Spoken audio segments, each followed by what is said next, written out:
धीर धैनम श्रवण पटे यतिवरा महावाक्य जनार्दन सच्चिदानंद त्वं शरणं ब्रजेश। यादवेन्द्रं दयादाता पुंडरीक्षा क्षीरसागर शयनं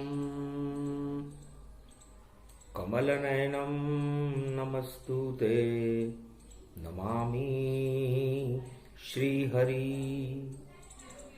धैर्य से जिसको धारण किया जाता है, कर्णपटुओं से जिनका पान किया जाता है, ऐसे सच्चिदानंद भगवान श्री यादवेंद्र सरकार को मैं नित्य ही चिंतन करता हूँ, नमन करता हूँ।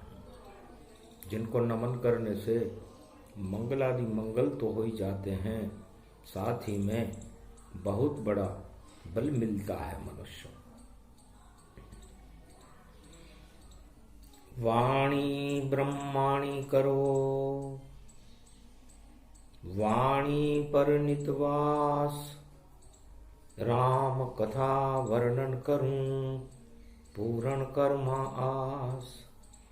शक्ति उपासनम नवदुर्गे नमस्तुते, उमा गौरी महामंद्राचल भैरवी मंगला भद्रकाली नमो जगदम्बे नमामि। शारदा सरस्वती वीणा पुस्तक धारिणी नमस्तुते भगवती महामयम तुमं शरणं महादेवी।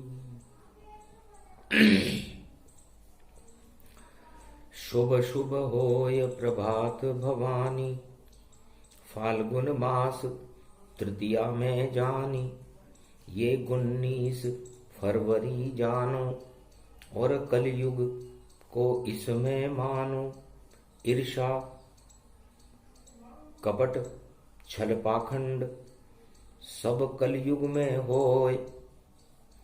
सारा जगत ही बन गया महाशक्ति, कौन किस से पराजित होय। काल कर्म की गति को टाल सके नहीं कोय। जैसा जिसका कर्म हो वैसी बुद्धि होय। बड़े बड़े इंद्रासन झुक गए और गिर गए बड़े बड़े सब ताज। और सब शक्ति पर इतराते हैं, और जितने भी हैं जगत महाराज। जिनको सत्ता मिल जाती है, शक्ति का करते दुरुपयोग, और अपने आप को महाशक्तियां माने सारे जगत के लोग। बड़े बड़े राजा महाराजा घन घमंड में सब इतराए। काल कर्म की गति देख कर शंकर मन ही मन मुस्काए। भगवान शंकर कहते हैं, उमा जी, काल और कर्म की गति किसी का पीछा छोड़ती नहीं है। ये कलयुग है, और कलयुग में भी काल और कर्म की गति। फाल्गुन मास में मेरा जन्म होने वाला है, महाशिवरात्रि आने वाली है, तो ऐसी माया में रचने वाला हूं। उसके बाद हार जीत का फैसला शिव जी करेंगे ताय। किसको जिताऊं किसको हराऊं, और किसको महाशक्ति बनवाऊं। कौन तो महाशक्ति बनेगा, कौन जीतेगा और कौन हारेगा, इसका फैसला महाशिवरात्रि जो मार्च में पड़ेगी उसके बाद होगा। तो पंचक में पड़ गई शिवरात्रि, और पंचक सब सत्ता लग जाए। और महाशक्ति जिसको मैं चाहूं उसको मैं ही देव बनाए। है उमा जी, इस सृष्टि पर मेरा जन्म सृष्टि से पहले हो गया। इस जगत से पहले मेरा जन्म है, जगत बाद में बना है। और पहले बन्या शिवताय। आद्य गुरु मुझको कहे और मेरा जन्म नहीं प्रगटाए। मैं खुद कह रहा हूं कि मेरी शिवरात्रि मनेगी, लेकिन शिवरात्रि का मतलब क्या होता है? शिवरात्रि का मतलब होता है कल्याण और ज्ञान। जब ब्रह्मा जी सृष्टि रचते हैं तब मैं उनको मार्गदर्शन करता हूं कि हे ब्रह्मा, ऐसी सृष्टि रचना जिसमें ज्ञान हो और कल्याण करने की भावना हो। ईश्वर अंश जीव अविनाशी। समस्त आत्माएं जिनको आप जन्म दोगे वह सब ईश्वर के अंश हैं, और ईश्वर के अंश होने से आत्मा अजर अमर अविनाशी है। इसलिए उसे ईश्वर की तरह कार्य करने चाहिए, क्योंकि वह नश्वर लोक में, इस मृत्यु लोक में उसका जन्म होगा। ब्रह्मा सृष्टि रचेंगे तो उस सृष्टि रचने के समय यदि उस नश्वरता को ईश्वर अंश गले लगा ले तो फिर ईश्वर अंश ही नष्ट हो जाता है। वो आत्मा अधोगति में चली जाती है, 84 लाख योनियों को भोगती है। इसलिए काल और कर्म की गति इस समय जैसा अवध में राजा दशरथ और बेताज बादशाह भारत का, और इतनी शक्ति थी उसमें और इतना तपता भारत का, पर हाथ नहीं कोई तपस्या और नहीं शक्ति लई साथ, और शब्द भेदी बाण को लेकर चला जंगल की वास। वनवास में गया, जंगल में गया, और जंगल में जाकर के शब्द भेदी बाण को हाथ में ले लिया। अयोध्या और भारत का चक्रवर्ती सम्राट जंगल में जाने के लिए अपनी सबसे बड़ी शक्ति शब्द भेदी बाण को लेकर गया। शनिवार का दिन था, काल और कर्म की गति थी। शब्द भेदी बाण दशरथ हाथ में जब आ गयो, तो घन घमंड दशरथ के माथे अरबों गुण छा गयो। राजमद में भूल कर और शक्ति मद प्रगटा गयो, अज्ञान उस पे आ गयो तो अवध को वह डुबा गयो। अयोध्या को डुबोने में उस शब्द भेदी बाण का बहुत बड़ा हाथ था। बिना सोचे समझे राजा ने नहीं कोई सलाह ली वहां, और बड़ी शक्तियां थी अवध में, पर साथ लिया किसको न वहां। और वह अकेला जंगल में और चला करने मृगिया शिकार करने के लिए राजा दशरथ शब्द भेदी बाण को लेकर गए। शब्द भेदी बाण चारों युगों में किसी भी राजा के पास नहीं था। आज के राजा जो ये बैंड बाजा हैं, जो ये पुतिन पुताइयां हैं, जो ये सांप के मुंह वाला है, ये सब छोटे मोटे राजा जानो जो एटम बम पर इतराते हैं और अपने आप को खुद ही देखो बड़बोला महाशक्ति बताते हैं। बड़बोले हैं कलयुग के ये सारे राजा जान, एटम बम के ऊपर देखो मचा हुआ घमसान। मकर राशि में शनि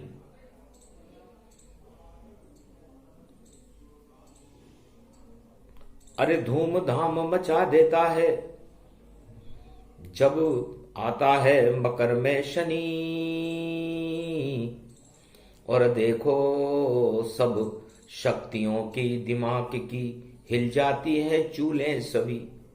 जब भी मकर राशि में शनि आता है, शनि आज शनिवार का दिन है, कर्मों के देवता है शनि, तो कर्म प्रदान विश्व करी राखा, जैसे कर्म वैसे फल चाखा। तो किसी भी जब वो राजा बनता है तो उसको बाधा पहुंचाने के लिए उसके कर्म उसके आड़ में आ जाते हैं और उल्टे सीधे निर्णय करता हुआ वह महाशक्ति बताने वाला राजा पाताल में डूब जाता है। सतयुग में दो राजा डूबे, एक का नाम था हिरण्याकश्यप, एक का नाम था राजा बलि। दोनों डूब गए। एक तानाशाही करता था दानवतावाद फैलाने में, और एक इंद्रासन की चाह रखता था। भक्ति तो करता था लेकिन इंद्रलोक की चाहना थी। तो कलयुग में आज सारे राजा इंद्रलोक की चाहना करते हैं, और मैं शिव चंद्र स्वरूप हूं, और इंद्र का मान मर्दन हमेशा चंद्रमा शिव जी करते हैं। शिव जी हरियाली के प्रतीक हैं। ये पूरा हिमालय, और नंदी पर बैठते हैं। नंदी बैल को कहते हैं, और बैल खेती करता है। जितने भी किसान सब पूरे जगत के, सब ही शिव का रूप। हरियाली करते खेतों में और हटा देते हैं भूख। ये जो किसान है ये शिव जी का रूप है, और ये भूख को हटाते हैं। और ये जठराग्नि बड़ी प्रबल होती है। सारी भूख हटे ना हटे, किसी को सत्ता की भूख होती है, किसी को धन की भूख होती है, किसी को राजबल की भूख होती है, किसी को परिवार की भूख होती है, किसी को सुंदर स्त्री की भूख होती है। लेकिन ये भूखें तो बाद में हम हटाएंगे। सबसे पहले है पेट की भूख। तो इस पेट की भूख को राजा इंद्र भी नहीं हटा सकता। राजा इंद्र की स्त्री ये पृथ्वी है, और पृथ्वी पर जल वर्षा राजा इंद्र करता है। लेकिन उसका जल कहां से आता है? उसका जल भी मैं ही हूं, मैं हूं शिव का रूप। चंद्रमा मेरे माथे पर है, मैं ही चंद्र स्वरूप। विष्णु के जटाओं, विष्णु के नख से गंगा निकली, जो मेरी जटा में रहती है, और वह जल मेरे अंदर है, वह जल ही गंगा बहती है। ये भारत में जो गंगा बहती है, जमुना बहती है, सरस्वती बहती है, 108 तरह की नदियां बहती हैं, कावेरी है, सब जल का भंडार मैं हूं। और मैं चंद्रमा मेरे मस्तिष्क पर रहता है, मेरी जटाओं में जल रहता है। तो मैं सबसे बड़ा किसान हूं, और सारे संसार की भूख जब मैं अन्न उत्पादन करता हूं तब मिटती है। इसलिए भूख एटम बम से और सत्ता से नहीं मिटती। सत्ता तो इंद्रासन का सुख है, और ये इंद्रासन का सुख बेकार हो जाए यदि वो राजा अपनी प्रजा की भूख को न मिटा सके। तो उस भूख को मिटाने के लिए मैं शिव स्वरूप किसान बन जाता हूं, और किस्मत पलट के उसकी शान बढ़ा देता हूं। इसलिए सबसे बड़ा चारों युगों में किसान है। और वो किसान राजा जनक थे, और उन्होंने ऐसी मिट्टी पैदा की। धन्य है किसान, मिट्टी के बारे में अच्छी तरह समझता है कि मिट्टी कैसी होनी चाहिए। तो उसने बेकुंठन की मिट्टी देखो, और नेपालन में लई मंगाए, और पशुपतिनाथ की कृपा से देखो, वह मिट्टी नेपालन आए। जनकपुरी में कलश लगा दिया, और शिव जी खुद मिट्टी भर लाए। कुंभ पड़ा था जब भारत में, तो सबने अपनी पंचतत्व की मिट्टी से एक बूंद खून डाल दी था। एक एक बूंद खून अपनी मिट्टी सब महात्माओं ने वहां दी। तो महात्माओं की तपस्या से, भगवान पशुपतिनाथ की कृपा से वह मिट्टी बैकुंठ की नेपाल में आ गई। और जनकपुरी ने, राजा जनक ने वो मिट्टी, सारे राष्ट्राध्यक्ष उस मिट्टी को लेने के लिए लालायित थे। तो भगवान शिव ने कहा कि ये मिट्टी तो हम लाए, इसलिए ऐसा धनुष बना दिया रे भाई, इंद्रधनुष समजान। 7 रंग उसमें थे देखो, और 7 ग्रह बलवान। 9 ग्रहों का बल उसमें था, क्योंकि इंद्रधनुष में 7 रंग होते हैं। राहु और केतु भी ग्रह हैं, लेकिन उनका रंग नहीं होता, इसलिए राहु केतु तो वहां धूम बचाने आए थे। तो उस मिट्टी को भारत को दान किया, क्योंकि भारत कृषि प्रधान देश है। तब से ही भारत कृषि प्रधान देश हो गया, और सारे किसान की जय जयकार होने लगी। क्योंकि जनक किसान बड़े जगदाता, नहीं कोई एटम वहां पाता। वहां कोई एटम बम नहीं था, वहां तो मिट्टी थी। उन्होंने कहा हम तो मिट्टी हैं, हम तो किसान हैं, और इस मिट्टी को हम अयोध्या को दान देते हैं। लेकिन देख लिया उस किसान ने भी, उस मिट्टी में भी ऊसर है, और ऊसर है वह कर्मों का, लेकिन दशरथ तो भूदर है। ऊसरता नजर आ गई थी जनक जी को कि मिट्टी वहां हो सकता है थोड़ी तकलीफ में आ जाए, क्योंकि कर्म गति टारे नाही टरे, चाहे लाख करो रे उपाय, कर्म गति टारे नाही टरे। और इंद्रलोक के सभी देवता और कर रहे थे षड्यंत्र, षड्यंत्र कर रहे थे। षड्यंत्र इसलिए कर रहे थे कि हमारी सत्ता सुरक्षित रहे। तो इंद्रलोक वाले या इंद्रासन के जितने भी राजा हैं वो षड्यंत्र करते रहते हैं कि हमारा राज, हमारी सत्ता सुरक्षित रहे, चाहे प्रजा जाए भाड़ में। ये चारों युगों में होता है, तो है सुमुखी, इस समय भी हो रहा है। एटम बम पर सब इतराते और आसमान में दये उड़ाए, और युद्ध के बादल छाए कलयुग में, और इसको अब रोकेंगे आए। और घमासान गर हो जावे तो, और नदियां खून वहां बह जाए, लाखों अरबों मर जाएंगे, इनका क्या बिगड़ेगा भाई। अरे पुतिन पुताई, रूस रुसाई, और चीन चलाई पाकहूं जहान, और देखो बन जाएगा भैया सारा भट्टी जगत जहां। और बाजा बजा रहा है बेंडन, और देखो ऐसा बाजाता है, और नाटो पाटो चाटो खाटो, और देखो वृश्चिक राशि पाए। नाटो की वृश्चिक राशि है, और वृश्चिक राशि के स्वामी मंगल हैं। मंगल सेनापति हैं, और रूस राहु है। यदि राहु और मंगल का युद्ध हुआ, राहु राक्षसों का सेनापति है, तो सोचो भयंकर हो सकता है। ये बात बहुत गुप्त है, और ये बात इसलिए बता रहे हैं उमा जी आपको कि बात कहां से कहां तक आ गई।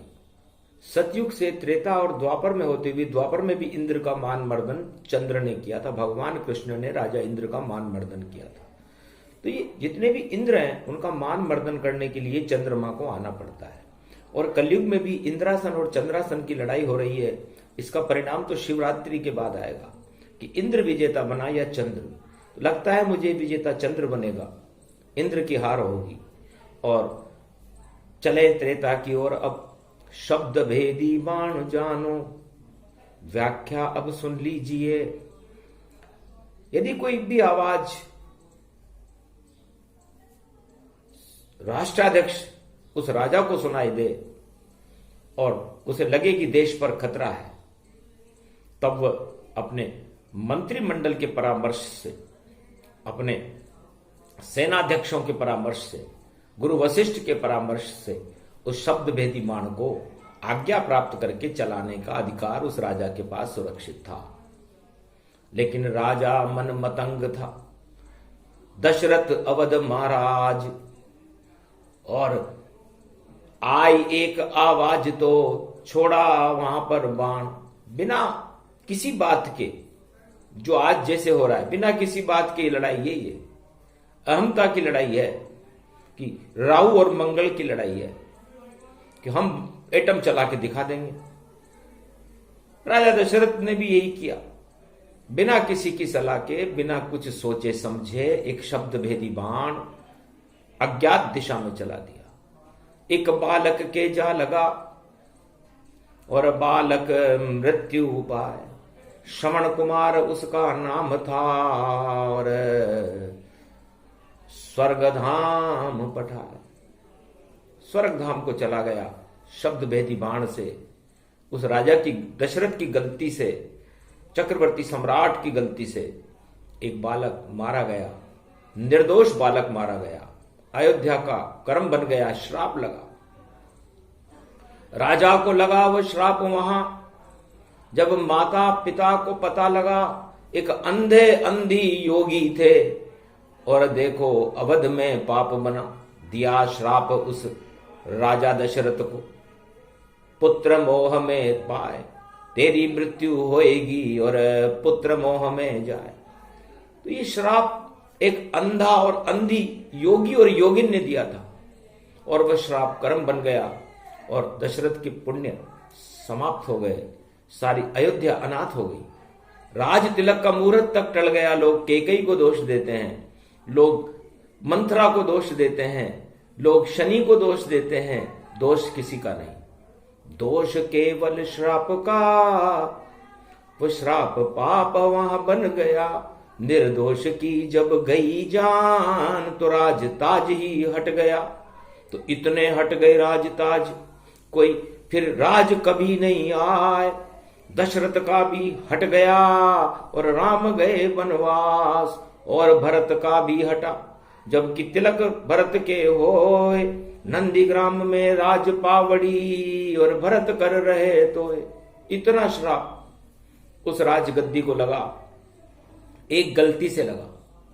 तो एक गलती थी उस राजा दशरथ की, कि गलती से बाण चलाया था और सजा मिली थी अयोध्या को, जिसे कोई समझ नहीं पाया था। ये भगवान शंकर गुप्त रहस्य खोल रहे हैं, क्योंकि वाणी किसी किताब से नहीं आती। मैं सुनी सुनाई बातों को नहीं सुनाता, मैं तो अपना अनुभव सुनाता हूं, जो मैंने अपनी आंखों से देखा, और अभी भी अपनी आंखों से पूरे विश्व की छटापटल को देख रहा हूं कि अणुबम लेकर के लोग मंगल और राहु युद्ध करने के लिए युद्ध मैदान में खड़े हुए।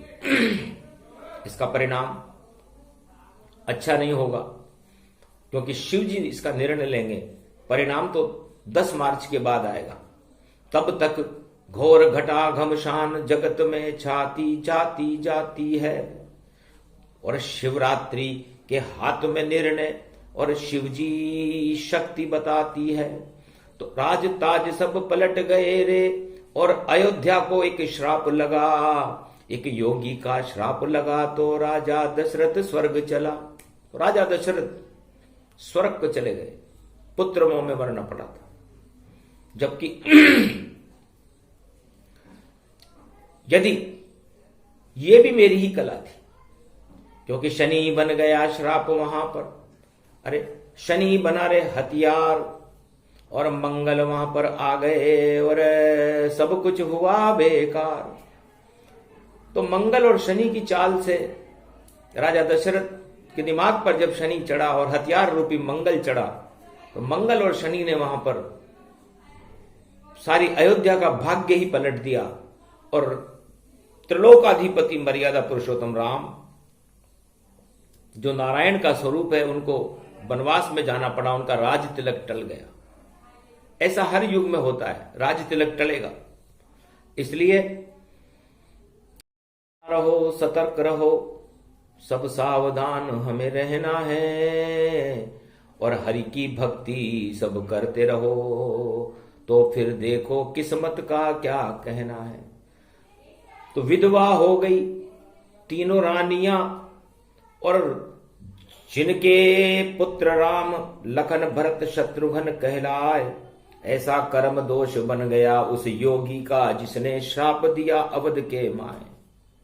एक योगी का श्राप अयोध्या के लिए कितना बड़ा एटम बम बन गया, कितना बड़ा शब्द भेदी बाण से भी बड़ा हो गया, क्योंकि राजा दशरथ ने भी शब्द भेदी बाण चलाया, और उससे श्राप बाण एक योगी ने चलाया, और श्राप बाण शब्द भेदी बाण के ऊपर चला गया। शब्द भेदी बाण छोटा हो गया और श्राप बाण बड़ा हो गया। पूरी अयोध्या की किस्मत पलट गई। तो है सुमुखी पार्वती, आज शनिवार का दिन है और कर्मों की प्रधानता है। तो शनि कर्मों के देवता हैं, और यदि वो श्राप बन जाएं तो देख लो आप, पूरी अयोध्या की किस्मत को एक श्राप बाण ने हमेशा हमेशा के लिए समाप्त कर दिया। और राजा राम को पता चल गया था कि कर्म दोष लगा है अवध को, गर राज तिलक में ले लूंगा तो मेरी भी गति होगी दशरथ जैसी, फिर मैं यहां कुछ नहीं कर पाऊंगा, तो जन्म व्यर्थ हो जाए मेरा, और सत्ता सब यहां पर धरी रहे, और मैं कितनी भी छल कपट कर लूं अयोध्या में, लेकिन राज तिलक मुझे नहीं मिले। मुझे मिले धिक्कार यहाँ पर और माथे लगे कलंक। छोड़ दूंगा मैं इस राज ताज को, छोड़ूं अवध तुरंत। तो भगवान राम ने अयोध्या छोड़ने का निर्णय ले लिया था, क्योंकि त्रिकालज्ञ थे, नारायण थे, और करी जंगल में शक्ति उपासना, और शिव की कृपा करी जब प्राप्त, और जब शिव की हो गई कृपा तो अवध कभी नहीं हुई अनाथ। महाशक्ति का वरदान। भगवान शंकर ने कहा कि मैं उमा, तुम्हें भी पता नहीं है, जब मैंने रावण को वरदान दिया तो रावण को मैंने सर्व संपन्न कर दिया था। उसकी मृत्यु मुझे कहीं नजर नहीं आती थी और मैं खुद भ्रम में पड़ गया कि अब मैं क्या करूं। क्यों कभी मरे नहीं ये रावण, जो मेरा परम है शिष्य, कैसे इसकी हटेगी राज गद्दी। और मैं हूं परम खुद ईश, मैं खुद भगवान हूं, आद्य गुरु हूं। जब मैंने मेरे शिष्य को देखा तो उसकी मृत्यु नहीं देखी, लेकिन उसकी कुछ कमियां मुझे नजर आ गई कि नरवानर से बचा रहे, छल कपट करेगा हारेगा।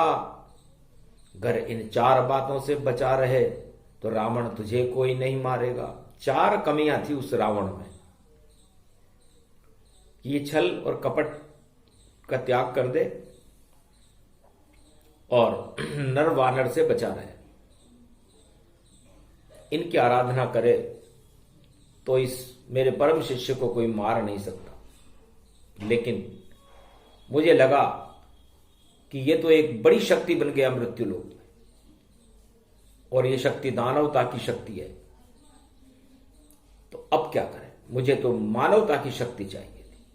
तो 12 बरस तक एक पैर से हिमगिरी खड़ा रहा मैं जाए, करी आराधना निराकार की, तब ज्योति वहां पर प्रगटाए। क्या चाहते हो आद्य गुरु तुम, जो कह दूं वरदान दिलाए। तब मैं भी हंस करके बोला, महाशक्ति अवध प्रगटाए। महाशक्ति चाहिए, अवध, जिसका कोई वध न कर सके, अवध में चाहिए, महाशक्ति चाहिए। शक्ति तो यहां पर दानवता की भरी हुई है।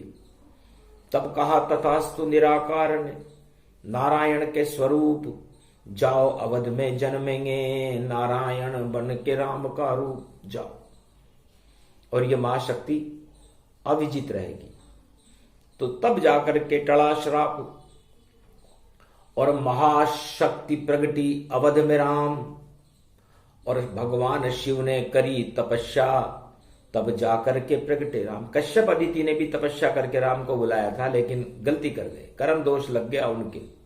लेकिन भगवान शंकर को तपस्या करनी पड़ी और महाशक्ति उनकी तपस्या से प्रसन्न होकर के अयोध्या में जन्म गई। और उस महाशक्ति मर्यादा पुरुषोत्तम राम ने उस श्राप को मिटाने के लिए पूरी ताकत लगाई। 14 वर्ष वनवास में, क्योंकि 12 वर्ष तक एक अखंड अंगूठे के ऊपर भगवान शंकर ने तपस्या की थी कैलाश पर। तो 12 वर्ष की तपस्या उस शक्ति को जन्माने में लग गई। तो 12 कला अवतार सूर्य का भगवान राम जी पैदा हुए, और राम नर रूप में पैदा हुए, लक्ष्मी नारी के रूप में पैदा हुई। तो 2 वो भी जुड़े, माया और ब्रह्म। तो 12 में 2 जुड़ने से 14 बने। तो 14 वर्ष का वनवास इसीलिए लिया था कि हे शंकर, तुमने मुझे जन्माने के लिए 12 वर्ष तक इस भारत और अयोध्या को महाशक्ति बनाने के लिए एक अंगूठे पर खड़े रहे। तो जाओ, राम भी इस भारत को महाशक्ति बनाने के लिए और इस श्राप को मिटाने के लिए आप पूरी शक्ति लगा देगा।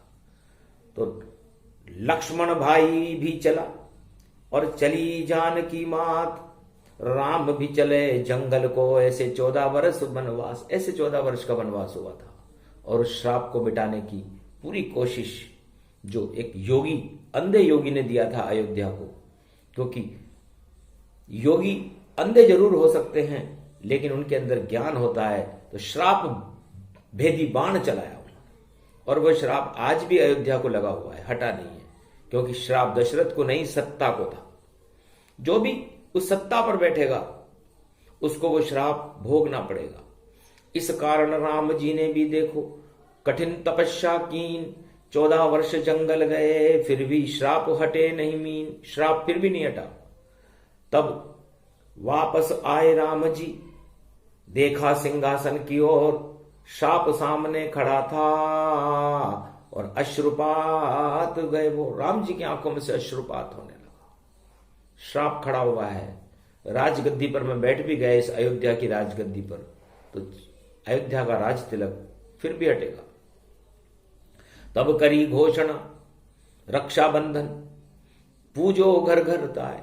अरे ये श्रवण कुमार श्राप बनकर खड़ा हुआ है बहनों, है नारियों, है युवाओं, आप हमारी रक्षा करो। तब नारी शक्ति आगे आई उस श्राप को हटाने के लिए, और राखी बांधी राम जी के कोई बहन नहीं थी। इससे नारी शक्ति ने जब रक्षाबंधन किया तो रक्षा का भार, भारत की रक्षा का भार नारियों के हाथ में आ गया। और नारियों ने रक्षाबंधन करके जब अश्रुपात रुका तो राम जी हंसे, और उनके राज तिलक सबसे पहले नारियों से करवाया था भगवान राम ने। भरत और गुरु वशिष्ठ ने, और बाद में राज तिलक देवताओं ने किया था। सबसे पहले होली के द्वितीया पड़ गई ताय, राज तिलक करवाया नारी से जो कन्या रूप दिखाए। कन्या थी इसलिए, और कहा पहले पूजो श्रवण को, घर घर पूजो जाए।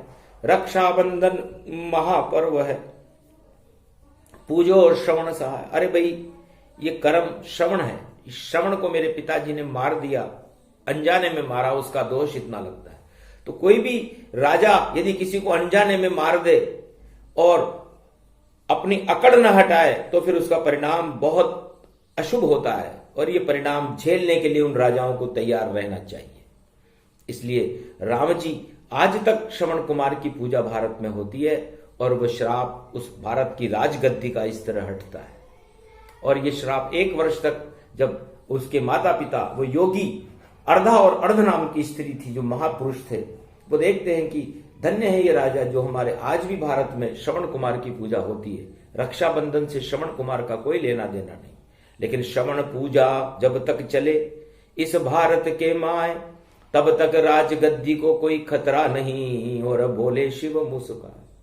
इसलिए वो श्रवण मैं खुद ही हूं, मैं ही वो श्राप बन के वहां पर गया था, और मैंने ही मां शक्ति का वहां जन्म किया, और मैं ही भारत की रक्षा करता हूं, तो मैं ही जगत गुरु हूं। तो सब मेरी ही लीला है जिसे समझ सके नहीं कोई, और सब कुछ मैंने बतला दिया ये सब विधि ना होए।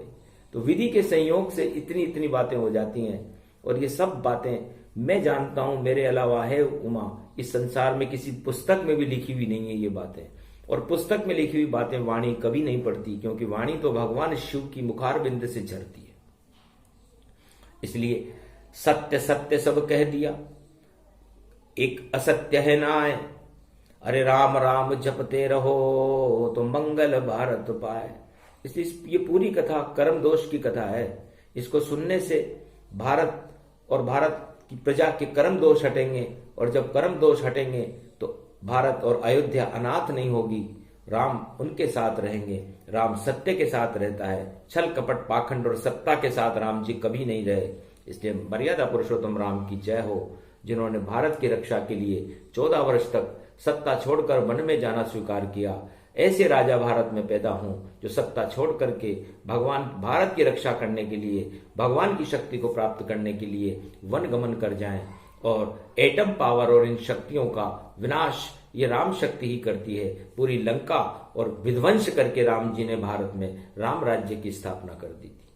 इसलिए राम राज्य की स्थापना 2022 में रवि पुष्य नक्षत्र नवरात्रा में होगी, और उसके पहले सारे परिणाम आ जाएंगे। तो परिणाम सत्य के पक्ष में आएगा, असत्य हारेगा और सत्य विजेता रहेगा।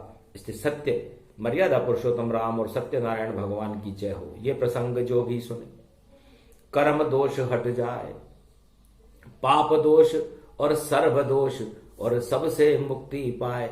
तो जीवन मुक्त करते हैं राम जी, इस कारण कथा सुनाई है। और शनिवार की छाया है, और युद्ध कला मडर आई है। तो सब विनाश को रोकेंगे और रामचंद्र भगवान सारे एटम धरे रहेंगे और होए प्रजा कल्याण। बोलो जय श्री राम।